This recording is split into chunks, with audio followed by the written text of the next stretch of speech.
you going to light them up or no? Yes. Just like that. Not too much. You're at 44? Yeah.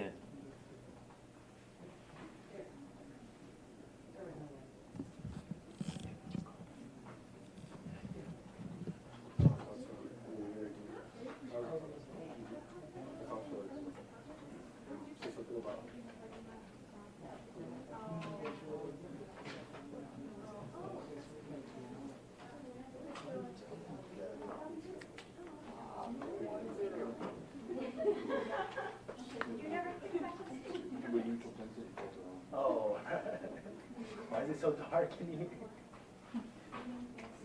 Your sunglasses on the side.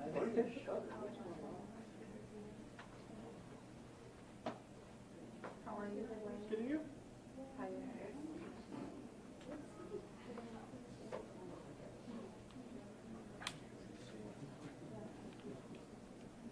She said that.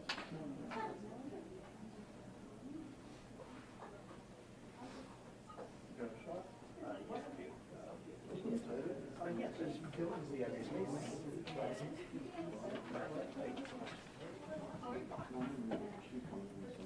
So she's just going to set up a meeting. Yes.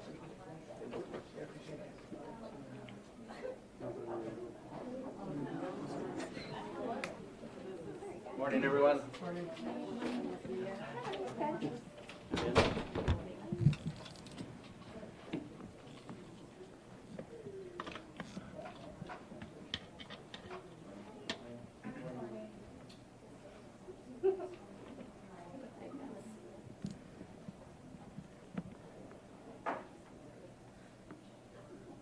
We're just going to mic check, Mr.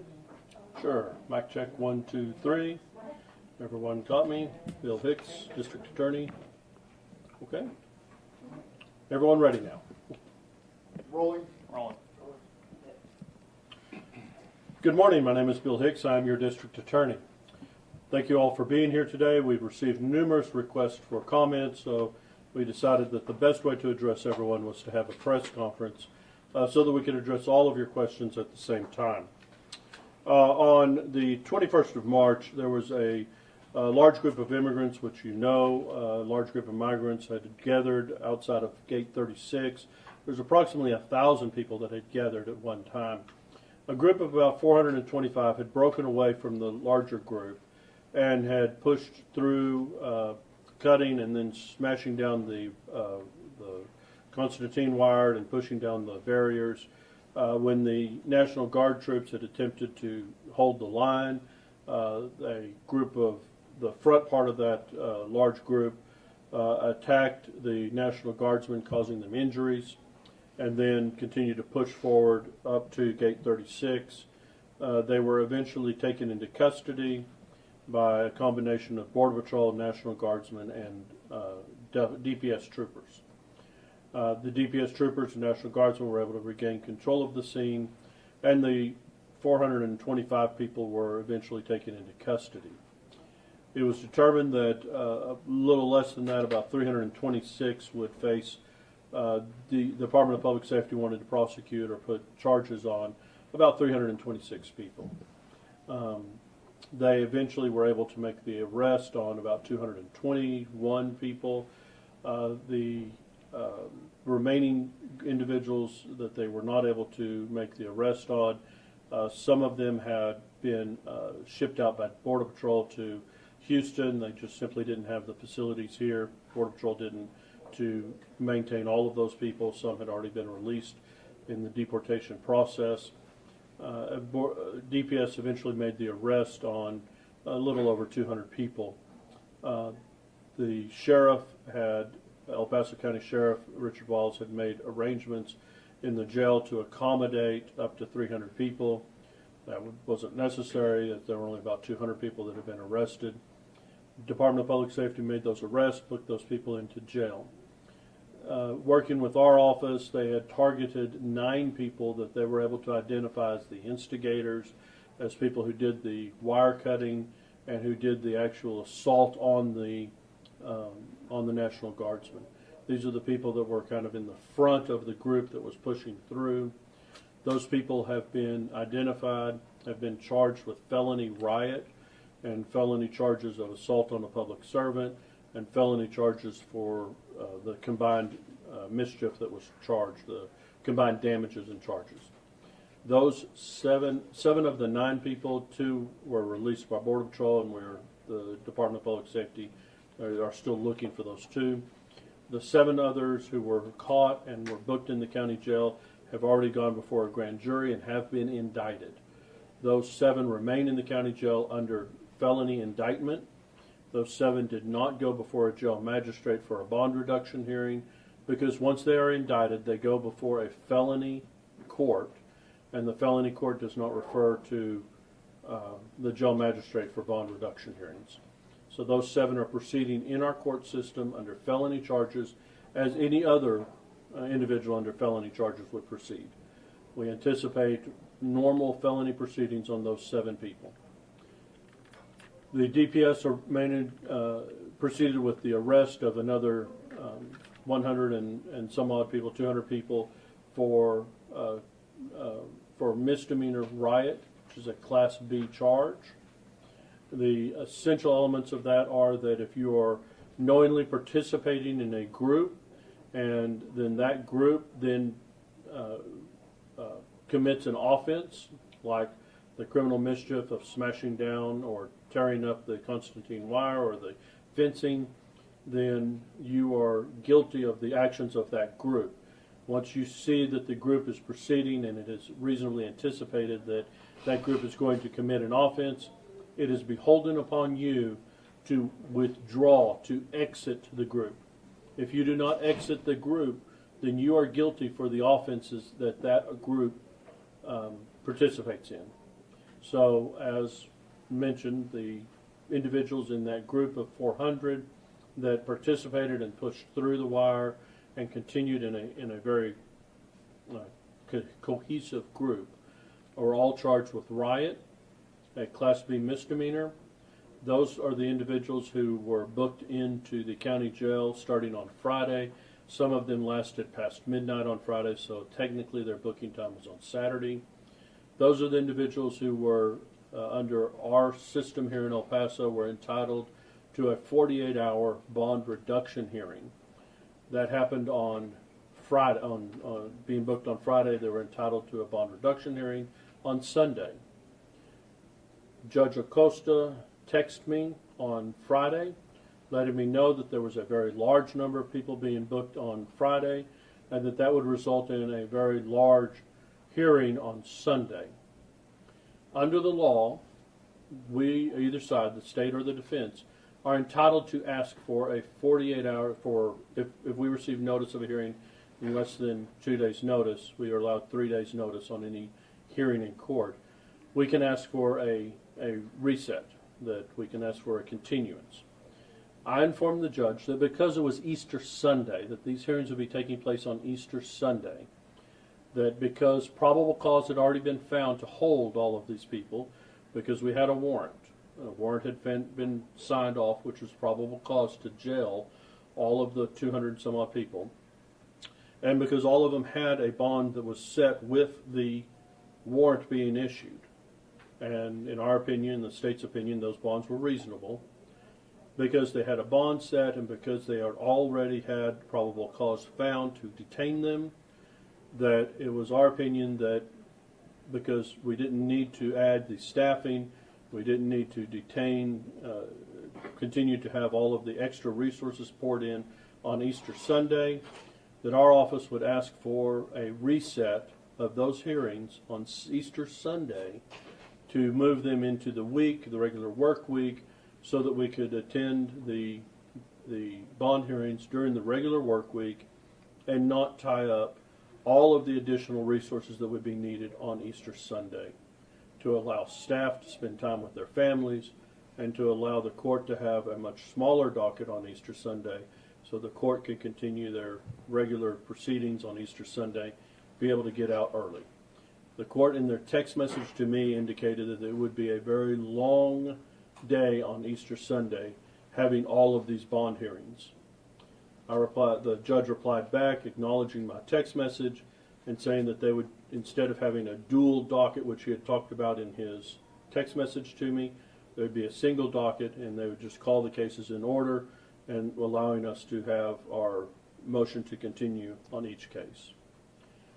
I was very surprised on Sunday when Judge Acosta asked my assistant district attorney if we had the cases in our office. That is completely irrelevant to whether or not we are ready to proceed on a bond hearing. We are not ready to go to trial on these cases because we don't have the cases in our office. But that is irrelevant to being prepared for a bond hearing. We were prepared for the bond hearings. We had run rap sheets on all of the 200 plus individuals. We had the complaint affidavit, and we were prepared to go forward on the bond hearings. As per my instructions to my assistant district attorney, we asked for a continuance so that the staff and the other people related to the cases did not have to work on Easter Sunday. The judge summarily denied all of the motions to continue in one motion, in one hearing. He said, I'm denying all motions to continue, and I'm going to grant a personal reconnaissance bond to each of them, finding that the state was not ready to proceed. We categorically deny that the state was not ready to proceed. We were ready to proceed. We were very much ready to proceed on each and every one of those hearings. I was very surprised to hear the judge's ruling. We had intended for the same proceeding to happen on Monday. Again, Cesar Chavez Day, another county holiday. We were going to ask that those hearings be reset for, to be heard later in the regular work week.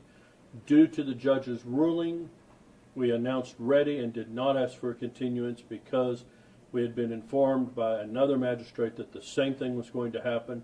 They were going to deny our request for a continuance, which I might add again, we are entitled to under the law. It is not discretionary. We are entitled to under the law. On Monday, we asked that the hearings all be on the record. Another thing we are entitled to under the law. That motion was denied. The defense asked to waive, they waived the hearing, the bond hearings, because they recognized that with a PR bond, the defendants are released from jail. They are most likely going to be picked up by Border Patrol and will most likely be deported.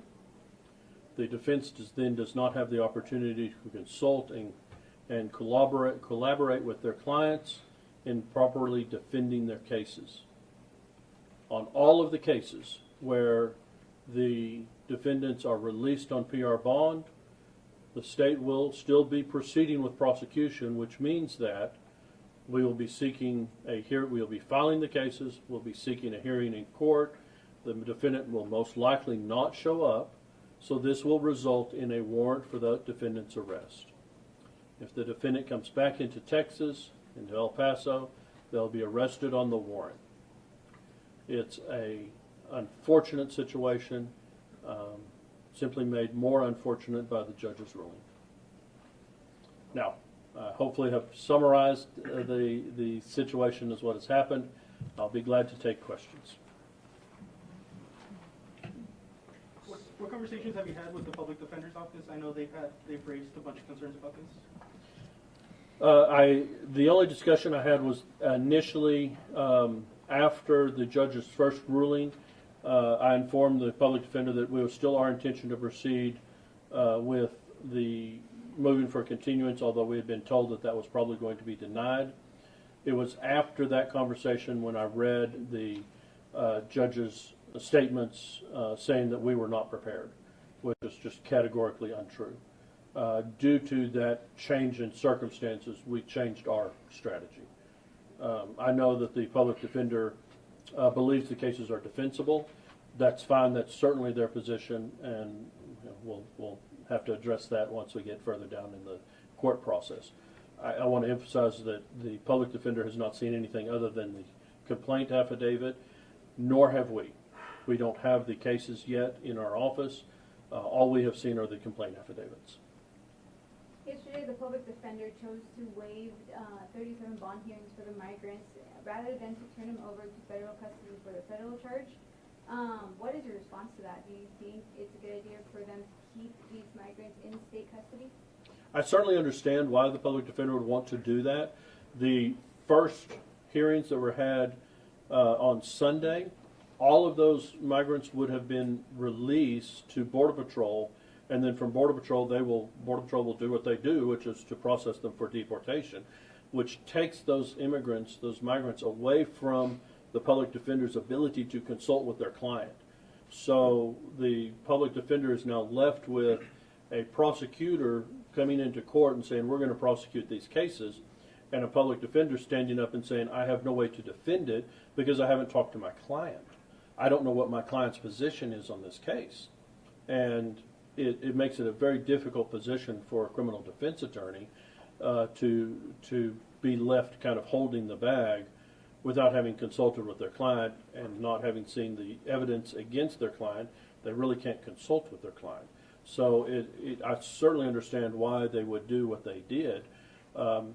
If the state's able to obtain convictions on these cases, it will hurt that migrant's ability to apply for asylum. It will hurt that migrant's ability to come back in the country at a later date and apply for further immigration status. So as a criminal defense attorney, they would certainly want to be in a position to better defend their client by having that ability to have communication. I certainly understand why they would move to waive the hearing in order to have the opportunity to at least have that conversation with their client. You know, is this something you want to risk, or is this something you want to just, not risk at all and just be deported and know that there's a warrant coming up? Just having that longer conversation is something that I would certainly understand why the public defender would want to do. Is it in the best interest of the El Paso community, the DA's office, and the use of resources to charge these people instead of just turning them over to federal law enforcement? Well, that's a good question, and until we actually see the cases and we look at them, it's not one that I can fully answer. I can tell you this. While I'm not particularly concerned about immigration cases, I am concerned about violence and destruction of property. And that group moved forward in a way that caused violence to the National Guardsmen. The National Guardsmen were punched in the face. The knees of Guardsmen were stomped on. That could obviously result in very serious permanent injuries. Someone tried to take a gun away from one of the National Guardsmen. Obviously, we don't have to talk about how dangerous that is, right? So the violence that was perpetrated on the National Guardsmen is extremely concerning to me. The property damage, the stomping of the concertina wire, the knocking down of the fencing, that kind of violence done to government property, and then the storming of the gate. 425 people storming the gate. I'm not convinced that 425 people are going to storm the gate, get through that gate, and then just surrender and stop if DPS and Border Patrol hadn't been there to stop them. I'm not convinced that they were going to do that. They had already indicated their propensity for violence, the propensity to tear down and destroy property. And if we don't send a message that they can't do that, I'm concerned. I know that after this happened, there was another group of 250, followed by a group of 200, followed by another group of 100 that had to be repelled from Gate 36. We have a group of close to 1,000 that has left Chihuahua City that is making its way to El Paso with instructions to go to Gate 36. I'm concerned that if we don't send that message that you can't come to Gate 36 or any place in El Paso and perpetrate violence to get into the United States, that we can stop them. And if they think that they can come in, that the migrants can perpetrate violence, can destroy property to get into the United States, what's going to stop them from coming across Paisano and going into our neighborhoods? And if they're willing to tear down government property, what's going to stop them from tearing down people's backyards, going through people's backyards? If they're willing to assault government officials, what stops them from assaulting our friends, our neighbors, our mothers and fathers in those neighborhoods? we have to send the message that you cannot do that we have to be a community of law and order. I mean, even in the words of former Congressman Sylvester Reyes, we have to hold the line for the safety of our community. And I think that that's what we're doing whenever we address people who are showing a propensity for violence and criminal destruction when they're being that way. It's not just an immigration issue. It's an issue of people showing a propensity for violence and destruction. Again, we'll have to review those cases, and we'll look at them on a case-by-case basis. And I don't know that we're going to prosecute every one of them. I don't know. We're going to have to look at the cases on a case-by-case basis. But I do know that we've got to send the message that violence and destruction of property is not going to be tolerated. So leading up to the incident, the border riot, I mean, is it your opinion that Texas DPS troopers were blocking the migrants from legally seeking asylum and sort of creating the conditions where they needed or thought they needed to push through? Like, you know, could they have just allowed the migrants to go and surrender to Border Patrol and not have the wiring up and cause the whole incident? So there's not, the reason why they're going to Gate 36 is because Border Patrol routinely uses Gate 36 as a funnel for people to go through. They aren't preventing small groups coming through. It's whenever you have a group of 1,000 people that is going to overwhelm the system that they really are blocking everything. And whenever 400 people are trying to push through, that's when they're holding that line. So I don't think that it's really a matter of, and it wasn't troopers, it was National Guardsmen. That it wasn't a matter of troopers stopping people from being able to seek asylum. It's a matter of saying, you know, you can't come through and overwhelm the system. You can't push through in a mob type mentality. In the past, there have been large groups of migrants forming at the gates before. I mean, what makes this situation different for the troopers to have that kind of mentality over getting in front of the federal agents? Well, again, it wasn't troopers; it was National Guardsmen, and it was. You know, I don't know the circumstances or what was going through their mind, but I know that the group of 1,000 people that had gathered was causing alarm, and with 400 people that were actually pushing through and were in a riotous type of atmosphere, a mob type atmosphere. That type of mentality is not a calm, hey, we're here to surrender. It's a much more violent atmosphere. And that type of violent atmosphere, we've got to send the message can't be tolerated. You know, if you're going to do this, you have to do it in a much more calm way and according to the laws. What is your confidence level in terms of when probable cause arguments are had in some of these cases? What is your confidence level of how these cases will hold up once there are probable cause arguments had in court? Well, okay, probable cause was established whenever the warrants were signed. So on all of the cases where someone was booked into jail, there had been probable cause found. Some of them were found by magistrates, by justice of the peace outside of the jail magistrate. Some of them were found by the jail magistrates themselves. So the jail magistrates who had later come on to grant PR bond had actually already found probable cause for the detention. So my confidence level was 100% because they had already found probable cause in signing the warrants. What we have to find is proof beyond a reasonable doubt to gain a conviction. And I don't know. I'll tell you that the cases involving the instigators, from what I have seen of those cases, and again, we don't have the complete case, from what I've seen of those cases and the videos that I've seen, I feel very confident that we're going to reach beyond reasonable doubt on those instigators that we've indicted for felony offenses. You were saying that, of course, these violent events are concerning for the community. We need to prosecute them, but also you were mentioning before about the county jails, and the sheriff's office were saying yesterday that, of course, both the annex and the one right next to us, they're at capacity. what are your thoughts, or what do you think is the solution to prevent from happening? The jails at capacity, move them to other places, like you said, some of them were transferred to Houston. What are your thoughts? The county jail right now does not have the ability to move people to Houston. That was the Border Patrol that had moved some people to Houston because the Border Patrol facility didn't have the ability to hold enough people here. We are currently working. I've met with the governor's office and with officials from the Texas Commission on Jail Standards to find a solution to that problem. We haven't managed to reach resolution yet, but we are working towards finding a solution to our current El Paso County jail crowding issues. So we're working on a solution and hope to have one soon. Do you think, we had 200 and plus charged with just the misdemeanor charges.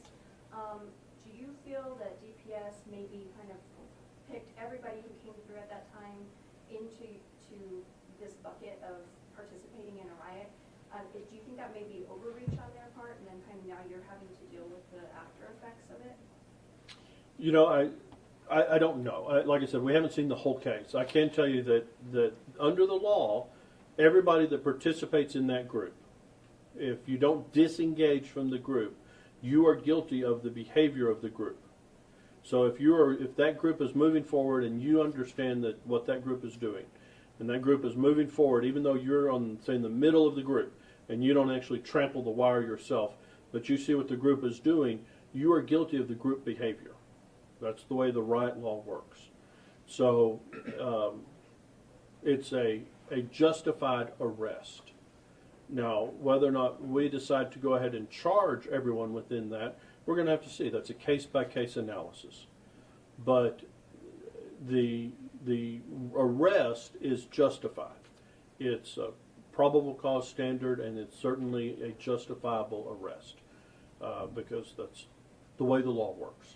Now, whether we decide to prosecute, that's something we're going to have to look at. I will tell you that we're going to, when we get those cases, we're going to look towards prosecuting each and every one of the cases, regardless of the fact that they may have a PR bond. Can we talk real quick about staffing for your office, trying to review all of these cases? Obviously, that's 200, and we're dealing with other DPS arrests for the migrant smuggling.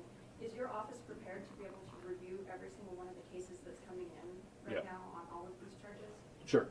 We, as one of the larger offices, particularly on the border, we have the capability of doing that.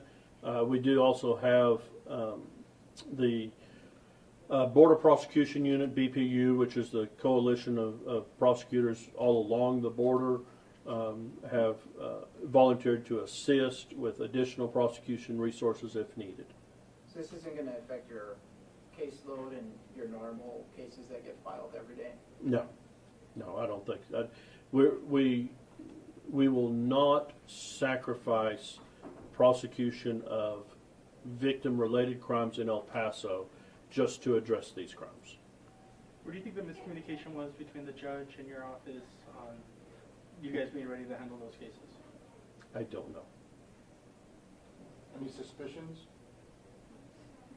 Oh, I have lots of suspicions, but none that I can really go into or would choose to go into.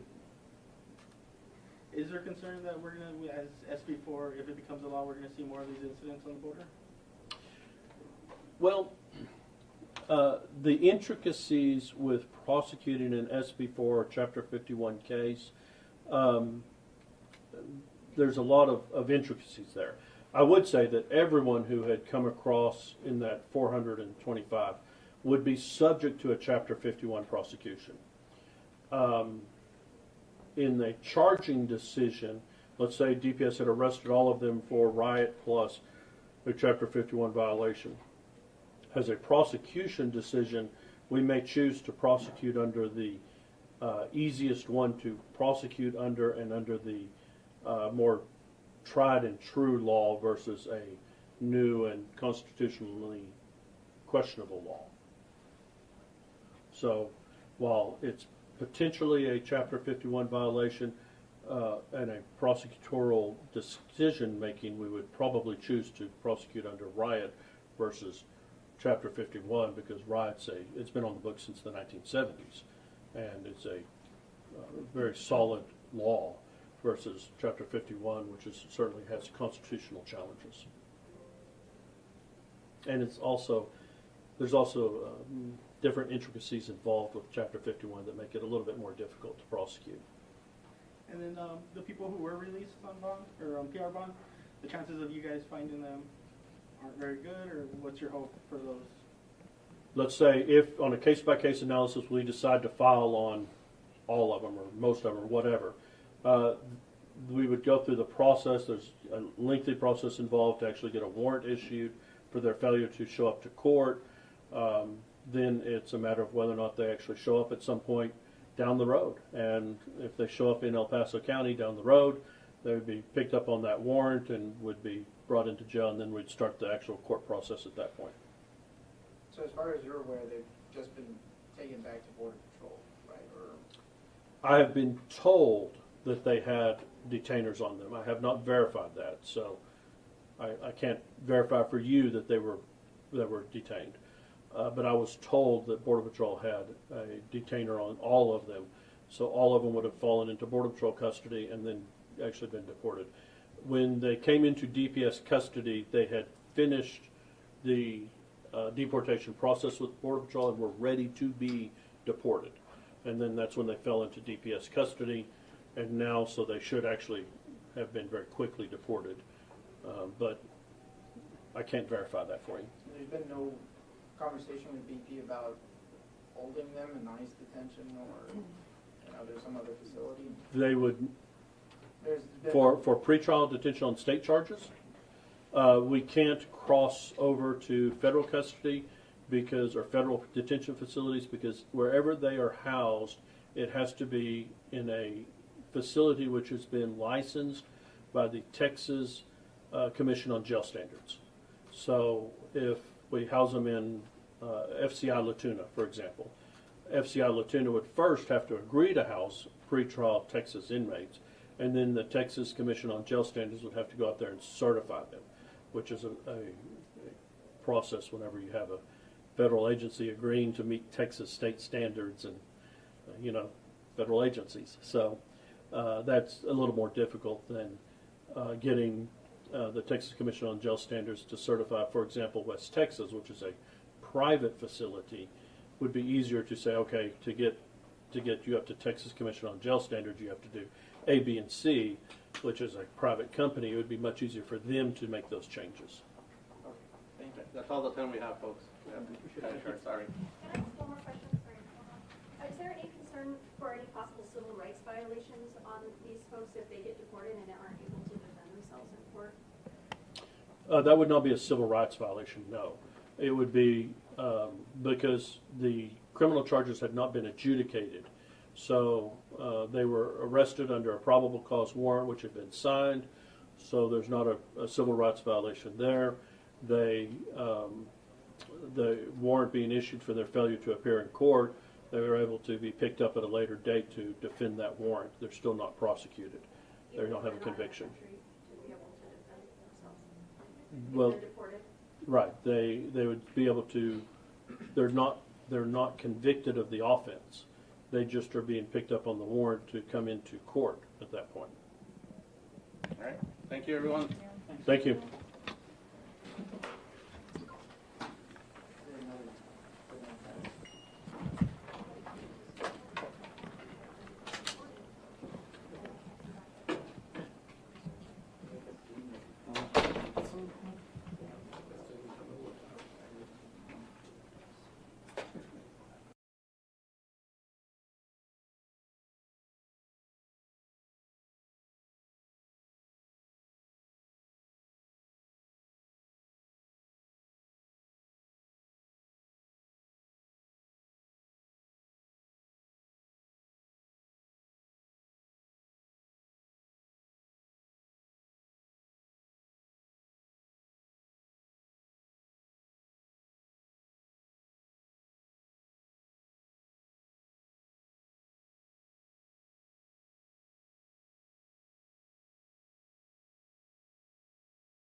The basis of this lawsuit is the unconstitutional violation of her basic civil rights when she was arrested and charged with a crime that does not exist in the state of Texas.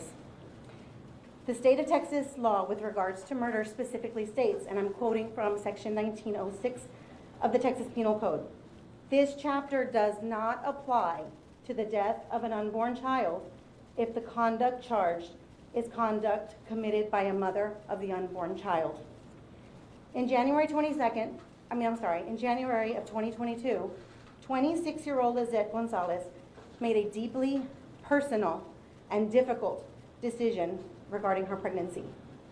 And while there is great debate about whether Ms. Gonzalez should or should not be able to make that decision, there is absolutely no debate that her decision did not violate the laws of the state of Texas, and her conduct was not criminal.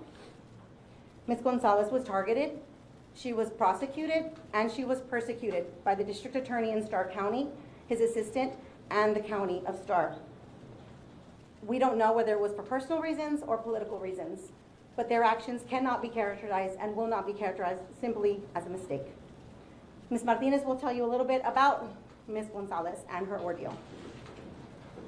At the time of the indictment in 2022, Ms. Gonzalez was 26 years old with a family and a good job.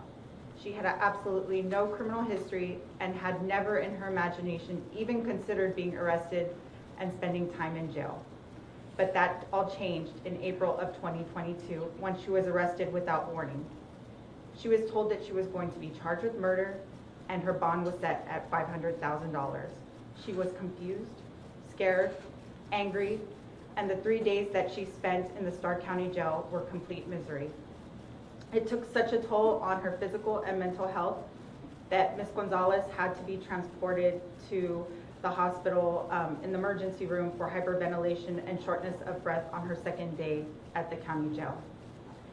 She was released from custody only after she posted the $500,000 bond and not because the charges were dismissed. And that was just the beginning of the onslaught of media attention. Lizelle's life was forever changed by the blatant violation of her civil rights.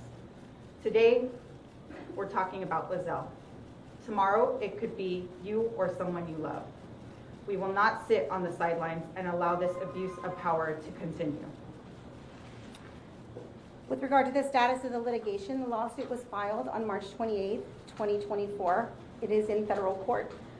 District Attorney Ramirez and Assistant District Attorney Barrera have been served with the lawsuit. Starr County has not yet been served. The Starr County Judge, Eloy Vera, is not available for service, and his staff has been instructed not to accept service of the lawsuit at this time. We anticipate he will be served on behalf of the county shortly. Thank you for being here. Thank you for your interest in Lizelle's case, and we will keep you updated. Is there a chance for a statement in Espanol now? Yes. Just su nombre, por favor. That one I will read. Okay. Buenas tardes. Ella es Lizelle González. Yo soy Cecilia Garza y ella es Verónica Martínez y orgullosamente representamos a la señora González en su demanda contra el fiscal de distrito de condado de Starr, Pocha Ramírez, la asistente de fiscal de distrito Alexandria Barrera y el condado de Starr por el flagrante desprecio de los derechos fundamentales y el bienestar de Lizelle. La base jurídica de las reclamaciones de derechos civiles de la señora González no son los derechos reproductivos. Más bien es la violación inconstitucional de sus derechos civiles básicos, cuando el fiscal de distrito acusó y arrestó a Lizelle González por un delito que no existe en el estado de Texas. La sección 19.06 del Código Penal de Texas establece claramente que el estatuto de homicidio no se aplica a la muerte de un niño por nacer si la conducta imputada es cometida por la madre del niño por nacer. La vida de Lizelle cambió para siempre por lo flagrante violación de sus derechos civiles. Hoy hablamos de Lisel, mañana podría ser tú o un ser querido. No nos quedaremos al margen y permitiremos que continúe este abuso de poder. El fiscal de distrito Ramírez y la asistente de fiscal de distrito Barrera han sido notificados judicialmente de la demanda. El juez de condado de Starr, Eloy Vera, no está disponible para él recibir la notificación judicial y su personal ha recibido instrucciones de no aceptar la notificación judicial. Muchas gracias.